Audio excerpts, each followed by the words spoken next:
What's up, Soul Family? This is episode 3 of Wisdom Wednesday, and on today's episode, we'll be talking about making your ego your bitch. Well, basically, how to make your ego your bitch and stop letting it bitch you around. So let's go ahead and get right into it. So, I was gonna title this video like the proper use of the ego, but I was like, that don't really get my point across, and that's kind of like a boring title. So I kind of was like, you know what? More accurate way of saying it is shit, how to make your ego your bitch. Um, Instead of letting it, control you, instead of letting your desires control you, and things of that nature. So let's go ahead and get right into it. All right, so step 1 of making your ego your bitch is the understanding that the ego is a 4-part system. And the way I imagine this is like in circles, like a diagram of circles, and each succeeding circle gets smaller and smaller.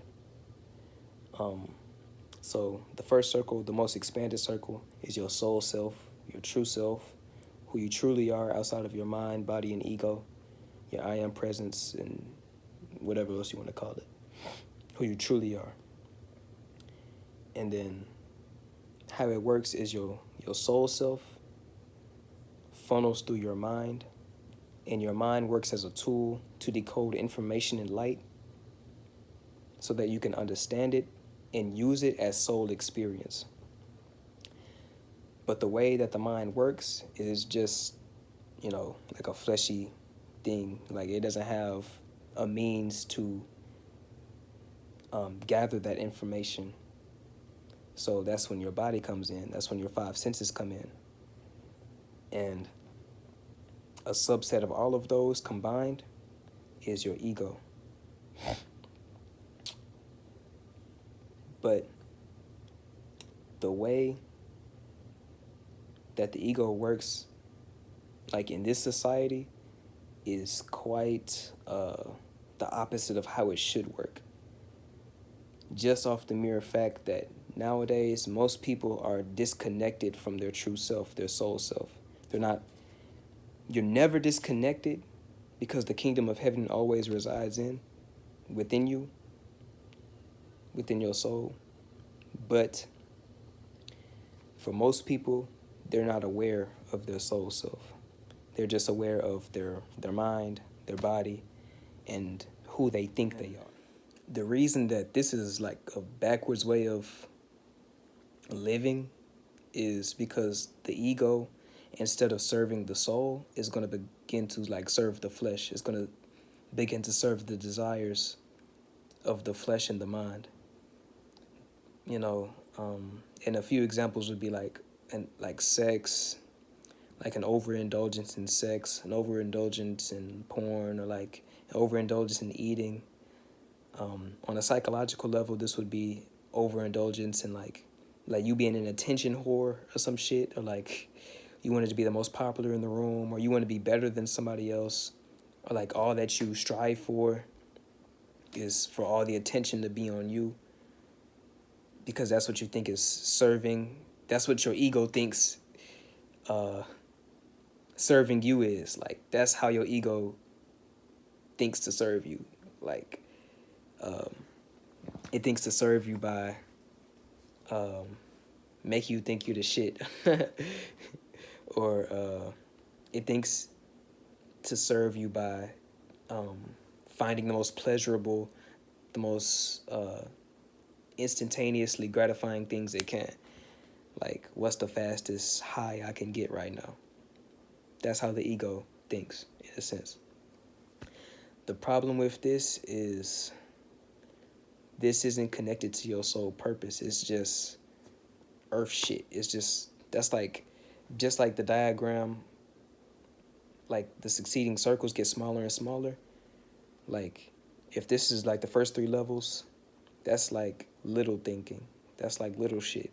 That's like just earth thinking. That's mundane levels of thought, But on top of that, if you connect to your soul self, you're able to connect with much more expanded states of being just by being aware of that. And then your ego is actually going to adapt to that.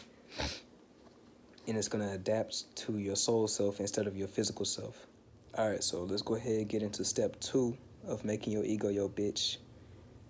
Step 1 was to understand that your ego is a subset of it's one tiny subset of a 4-part system.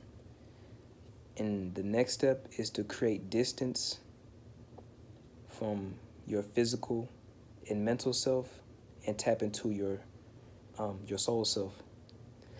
And that's basically just meditation, or as I like to call it, taking the red pill.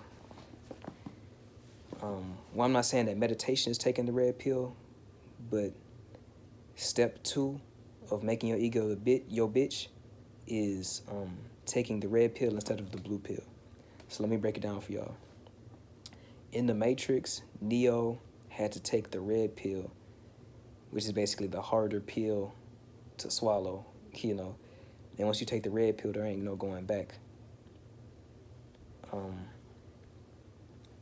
The blue pill, on the other hand, is a pill, like Morpheus explained it, like if you take this blue pill, you're going to just go back to your normal fucking life, your normal way of thinking, your normal way of being, which, as I explained earlier, is like the mundane level shit, the earth, being a earth ass motherfucker, and just do your normal earth shit and not shake up the game, don't shake up the world, just go back to being fucking whatever the guy name, and Mr. Anderson. The decoded message of this is, if you take the blue pill, you go back into the hypnotic rhythm of the ego's desires, of the flesh, and of the psyche of your of your mind. You know, the way that the Matrix explained it was pretty well, but what's more accurate is that Neo would have had to take the red pill over and over again, because truly the fight against your ego on a mundane level is a constant battle. You're constantly having to check, and you're constantly having to be aware of your true self instead of your smaller self, your lower self. Because like your ego isn't, just because you're conscious now, your ego isn't gonna just say, oh, all right, well, you know, we ain't gonna think like a human anymore. You know, you gotta actually kind of condition your ego, condition your thought patterns to not think like that. Like, not to think on a mundane level, not to think small, and to instead aim for the bigger picture.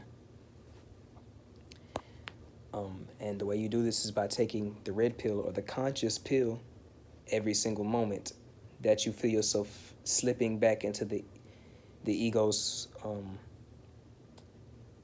like control mechanisms. Because your ego,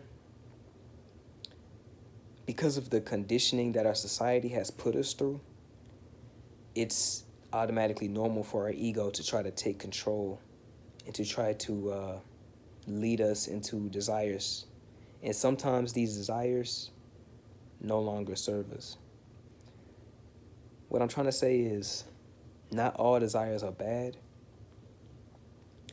but that those that no longer serve you have no place in your life, and you should consciously fight back against them.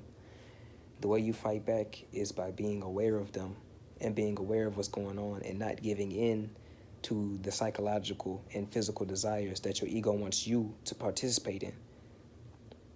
You know, you don't gotta watch porn fucking 3 times a week. You don't gotta fuck with those toxic friends that no longer deserve to be in your presence.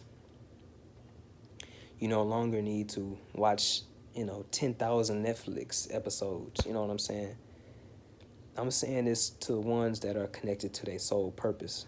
If you feel that you have a purpose on this world, if you feel like calling, then it's your duty to not give in to the ego and to serve your soul, because really you serving yourself.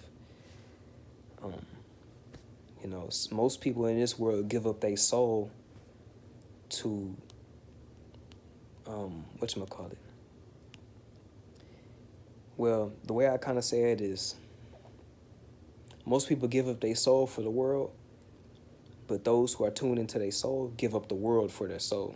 So if you really want to be serious with this spiritual shit and tune into who you truly are and what you're truly meant to be in this world, you gotta take control of your ship. You gotta be the master of your destiny. You have to consciously control where your ego goes. So the final step 3 of making your ego your bitch, is basically to affirm to yourself who you truly are. The reason I say this is because the ego tells us like a lot of stories about ourselves that may not even be true. So you have to be aware. The trick here is to kind of be alert for whenever those thoughts come by, because like a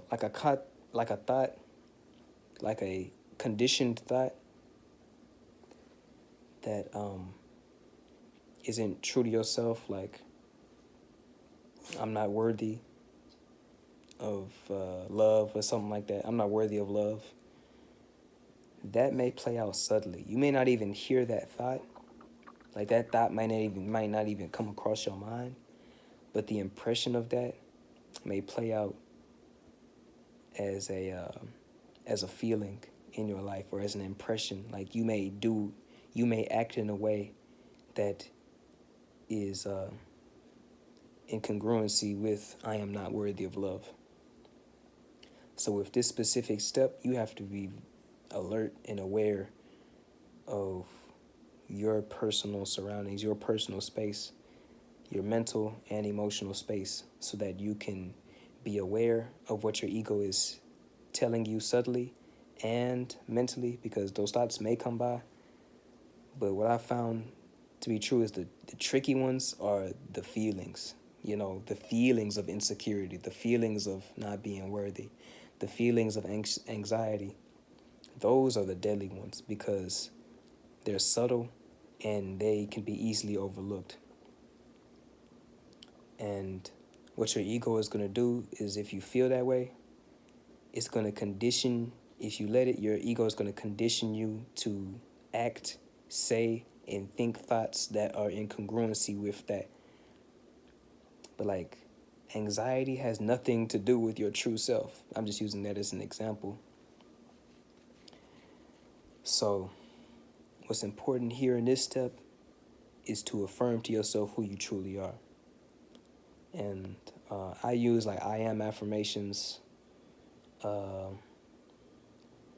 There's like tons of meditations on YouTube, like self-love meditations, confidence meditations, shit like that.